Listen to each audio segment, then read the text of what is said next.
Agora, para os cinéfilos de plantão...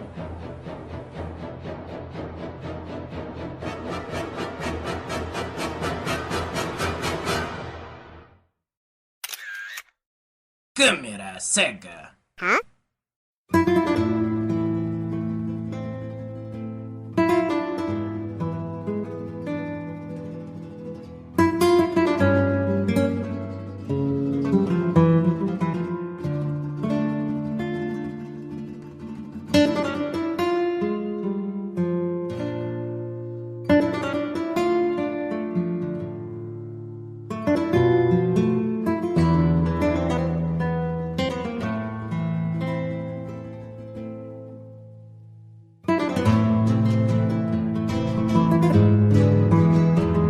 Fala galera do Câmera Cega, e hoje vamos falar de Sky Rojo, série dos mesmos criadores de La Casa de Papel, que estreou no catálogo da Netflix na última sexta-feira, dia 19 de março, com os 8 episódios da sua primeira temporada. Se você acompanha o Câmera Cega no YouTube, saiba que agora também estamos no Spotify e você também pode procurar o CC no seu agregador de podcast preferido. Se você curtir este episódio e o podcast como um todo, inscreva-se em nosso canal se ainda não é inscrito, deixe aquele like favorito neste episódio para dar aquela força para o nosso canal. Compartilhe o podcast com seus amigos, colegas, familiares, que isso ajuda muito no crescimento do nosso podcast, seja em nosso canal no YouTube, seja no agregador da sua preferência. E um último recadinho, para quem não sabe, além de jornalista e podcaster, eu também sou escritor e no final de 2020 publiquei o meu segundo livro, o romance Você e o Fim do Mundo, pela plataforma Clube de Autores. Estarei deixando o link de acesso à página oficial do livro na descrição deste episódio, para que você possa estar conferindo a capa, a sinopse, e se tiver interesse, solicitar o seu exemplar no formato digital ou físico, ou seja, em papel. E sem mais delongas, agora vamos falar da série Sky Rojo, ou Céu Vermelho, na tradução. Na trama de ação, nós acompanhamos as histórias de 3 mulheres, interpretada pela Lali Esposito, que também é uma cantora, além de atriz, a Jane Prado e a Victoria Sanchez. As 3 realizam trabalhos forçados como garotas de programa em um bordel, até que um dia elas se revoltam, iniciam uma revolução contra o cafetão delas, acabam ferindo esse cafetão, o Romeu, gravemente e fogem do bordel, no que, é claro, elas começam a ser perseguidas pelo cafetão e os seus capangas. Bom, galera, e Sky Rojo, como eu disse, foi uma estreia bem aguardada da Netflix por ser dos mesmos criadores de La Casa de Papel. É uma série de ação e drama, e também a gente pode dizer que é uma história de estrada, né? Já que as nossas personagens aí ficam na estrada, literalmente, fugindo dos nossos perseguidores. A produção se apropria de inúmeras referências da nossa cultura pop em termos de narrativas, né? Desde faroeste até histórias sobre fêmeas fatais. São elas contra o mundo, né, cara? Basicamente só falta aí um assalto a banco na série. Que isso nós não temos porque, é claro, já tivemos em La Casa de Papel, embora não é um banco propriamente. Antes de tudo, é claro, temos que entender o contexto por trás da construção dessa narrativa. Assim que as meninas fogem, elas se veem encurraladas, né, cara, na verdade, porque de um lado elas têm medo, por um lado elas têm medo de ir até a polícia por temer como elas serão tratadas pelo sistema. E por outro, elas sabem que precisam encontrar um jeito de se livrar dos seus perseguidores. Então, elas acabam cometendo uma série de outros crimes por se verem nessa situação, se sentirem entre a cruz e a espada, né? Eu acho que isso já diz muito sobre como a sociedade em geral trata a posição na qual a sociedade coloca essas mulheres. A série traz à tona uma realidade infelizmente tão comum ainda, que é o tráfico de mulheres, e retrata muito bem como elas são inicialmente iludidas com uma falsa oferta de trabalho, né? E quando elas descobrem o que realmente se espera delas, e inicialmente naturalmente se recusam, são ameaçadas, né? É dito que a família delas vai ser ferida caso elas não atendam, né, aos clientes do bordel. E a partir daí o cafetão providencia para que elas passem a acumular uma dívida que naturalmente elas nunca serão capazes de pagar completamente, porque, claro, elas precisam ser alimentadas, obviamente, precisam ter lugar para dormir. E o cafetão usa isso como pretexto para que elas acumulem uma suposta dívida, que, é claro, nunca será completamente paga, e mesmo que pudesse ser paga, existe a família que está em perigo, né? Então, elas se veem aí numa armadilha, literalmente, da qual elas geralmente não veem possibilidade de sair. E nessa situação, é claro, como elas estão emocionalmente tão já abaladas, né, atingidas por aquela situação, é natural que muitas delas recorram ao uso de drogas para tentar aliviar um pouco, né, o estado emocional, os abusos constantes por parte dos clientes também. E isso piora ainda mais a situação delas, porque elas acabam ficando dependentes daquela droga, elas precisam do fornecedor, então, daquela droga, no caso o próprio cafetão também. Então todos esses são mecanismos que contribuem para que elas permaneçam ali naquela armadilha à disposição do cafetão e não tenham possibilidade de fuga, para que elas não consigam reagir, né?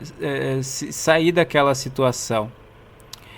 Mas as três mulheres da nossa história conseguem, e é aí que entra, é claro, todo o trabalho de empoderamento dessas mulheres por parte do roteiro. E sim, isso é muito bem feito, né? Essas personagens são muito bem construídas. E tem uma cena muito, acho que a cena mais forte pra mim, cara, dessa temporada é uma cena na qual uma delas liga pra mãe. Eu não vou dar spoilers aqui, como eu nunca dou, mas se alguém já assistiu a temporada sabe bem de qual cena eu estou falando. É uma cena que traz mais do que nunca o quão absurda, né, é a formatação da sociedade para que esse tipo de atividade, para que esse tipo de tráfico continue sendo possível, né, de como que isso na verdade envolve toda uma questão política, social, econômica, uma organização social que permite que esse tipo de coisa continue acontecendo, né? O nosso trio Parada Dura está muito bem engajado, né? Muito bem sincronizado. As motivações, como eu disse, dessas três personagens são muito bem construídas. As cenas de ação também, né? Tecnicamente a série também é muito bacana. A trilha sonora funciona muito bem, traz à tona aí toda a expressividade e a sensualidade também da cultura espanhola, ajuda muito a contar essa história nesse contexto. Bom, até então eu elenquei os pontos positivos da série que realmente precisam ser destacados, independente de qualquer outra coisa, antes de tudo, principalmente nessa questão aí do textão. Mas agora vamos aos problemas dessa produção que, infelizmente, cara, existem e, na verdade, eu diria que a gente pode resumir a natureza desses problemas a um único problema, que é a temporada é longa demais em relação à proposta de narrativa e ao desenvolvimento da narrativa que nos é apresentado. Daria perfeitamente para se contar essa história em um filme de, sei lá, umas 2 horas e pouco de duração, ou no máximo reduzir aí então o tempo de tela, até porque os episódios eles não são tão compridos. Eu creio que eles devem ter em torno de uns 40 minutos de duração cada um, alguns até um pouco menos, para uns 6 episódios no máximo, assim. A temporada tem 8 episódios. E o que acontece, né? Os primeiros episódios eles então funcionam muito bem, assim, em termos de inicialmente a apresentação das personagens, a fuga, as peripécias iniciais delas na estrada, o aprofundamento das histórias dessas personagens, a apresentação dos antagonistas e tal. O problema é que ali, depois da metade da temporada, do 5º episódio em diante, a coisa começa a ficar enfadonha, cara. Simplesmente porque nós começamos a ter uma repetição sucessiva das mesmas coisas, basicamente. Elas na estrada, fugindo, os outros atrás delas. Então, não existe ali uma renovação de conflitos, por exemplo, porque em histórias assim, cara, de estrada, tem que ter uma criatividade do roteiro para que os conflitos e tal estejam sendo renovados de uma forma realmente bem criativa o tempo todo para manter a atenção do espectador. Senão a gente tem ali uma repetição infindável da mesma coisa, né? A narrativa ela não pode ficar só restrita à fuga e à perseguição. A gente tem que ter ali então o desenvolvimento de subtramas, né, interessantes durante essa fuga, de situações ali que elas vão enfrentar no meio do caminho, que variem, né, de certa forma, de um jeito criativo entre uma e outra, coloquem elas em situações inesperadas. E isso não acontece, cara, ao longo de toda a produção. Chega um momento em que o formato ele não consegue se flexibilizar para o tempo de tela que a gente tem. Fica algo repetitivo, sabe? Enfadonho mesmo em relação ao tempo de tela. Então é um problema grave, porque chegou ali e daí já estava ali quando chegou no último episódio, eu honestamente só tava contando ali o reloginho, sabe, galera, para que terminasse. E a verdade é que os próprios antagonistas poderiam ter sido melhor desenvolvidos. O Romeu, claro que é o cafetão, é um dos melhores personagens desenvolvidos. A gente tem 2 irmãos que servem como capangas.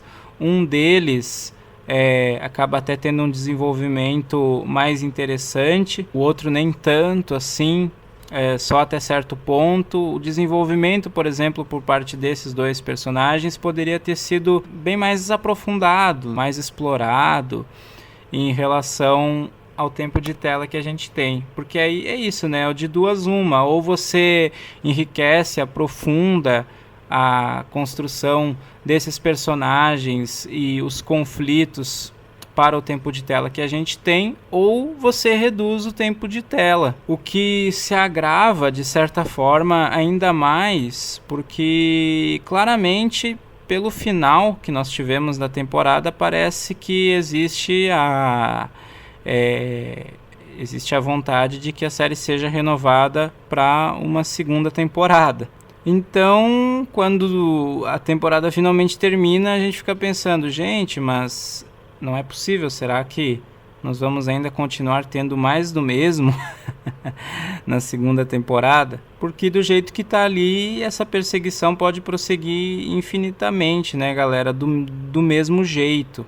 Esse é o problema. Então, é uma pena, porque a produção ela traz à tona uma discussão tão pertinente, ela consegue inserir essas mulheres com uma representatividade tão significativa nessa trama, nessa história, só que em termos de formato a produção tem essa limitação. Então eu deixo Sky Rojo com 2,5 estrelas de 5. Assim que você assistir a primeira temporada, interaja conosco, seja pelo nosso canal no YouTube, seja na nossa fanpage do Facebook.